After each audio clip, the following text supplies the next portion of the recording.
एक दिन एक गरीब एक सरदार जी के पास अपनी जमीन बेचने गया। बोला, सरदार जी मेरी 2 एकड़ जमीन आप रख लो। सरदार जी ने पूछा कि इसकी कीमत क्या लगाओगे? गरीब बोला, 50,000 रुपए।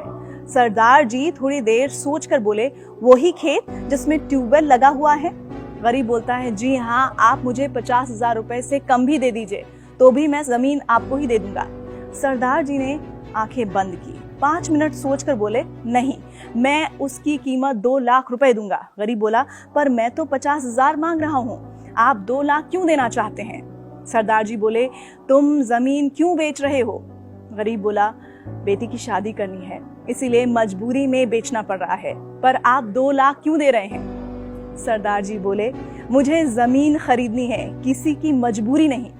अगर आपकी जमीन की कीमत मुझे मालूम है तो मुझे आपकी मजबूरी का फायदा नहीं उठाना। मेरा भगवान इससे कभी खुश नहीं होगा। ऐसी जमीन या ऐसी कोई भी चीज जो किसी की मजबूरियों को देख के खरीदी जाती है, वो जिंदगी में कभी भी सुख नहीं देती।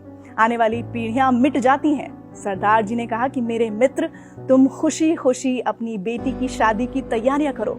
50,000 की व्यवस्था हम गांव वाले मिलकर कर देंगे।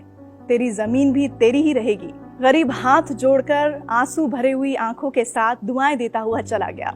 इस कहानी से हमें क्या शिक्षा मिलती है? दरअसल इस दुनिया में बहुत से ऐसे लोग हैं जो किसी इंसान की मजबूरी का फायदा उठाते हैं।